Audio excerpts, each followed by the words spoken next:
Antički filozofi su nam ostavili u nasleđe priču o tome kako ono što hoće da bude lepo mora obavezno da bude veliko, a ono što je malo može da dobije eventualno epitet ljupkosti. Prizor običnog miša, mus musculusa, u svom prirodnom okruženju na livadi trebalo bi po svim pravilima da u nama izazove bar osjećaj ljupkosti. Verujem, međutim, da će kod većine od vas takav prizor pre izazvati gotovo arhetipsku odvratnost, čime je jedan tako mali stvor zaslužio od naše strane toliki odiv.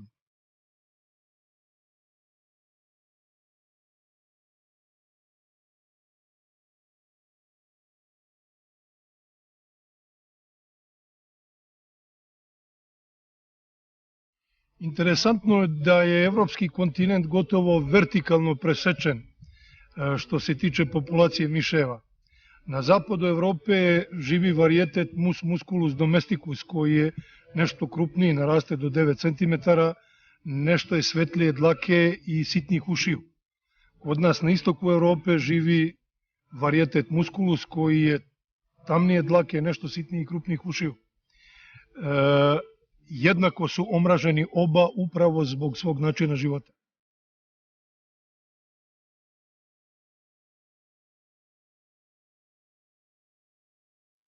Ovaj neveliki glodar se koti 4 do 6 puta godišnje.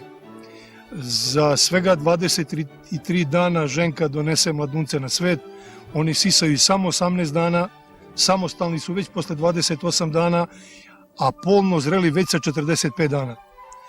To omogućuje da se miš razmnožava eksponencijalnom progresijom onda kada ima dovoljno hrane. Kada ima dovoljno hrane, to je jedino onda kada se navrze na čovekovu hranu. Naime, miš nema običaj da pravi neke značajnije zalihe. Iako ćete ih videti u polju nekad u jesen kako skupljaju hranu, to nikad nisu velike zalihe. Miš se uvek množi onda kada se nađe u blizini čovekovih skladišta hrane.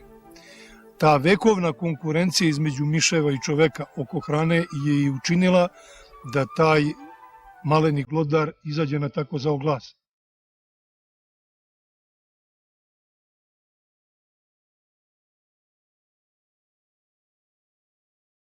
Ponegde gde miševi nisu imali dovoljno prirodnih neprijatelja kao što je bilo u Australiji, gde su dolazili sa brodovima, umeli su da se namnože u milijardama i da čitava skladišta hrane potpuno devastiraju. Da stvar bude gora, miševi su uz svoje rođake pacove umeli da prenose i mnoge opake bolesti. Setimo se samo miše groznice ili kuge.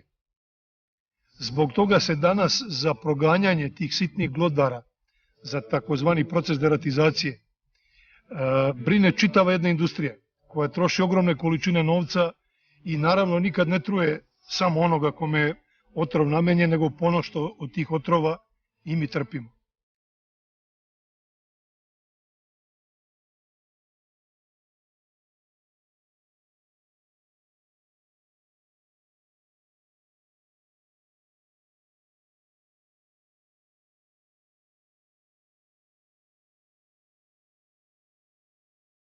Izgleda da će rat između čoveka i miša da se nastavi, da li do istrebljenja ili do neke sretnije ravnoteže, to će tek buduće vreme pokazati.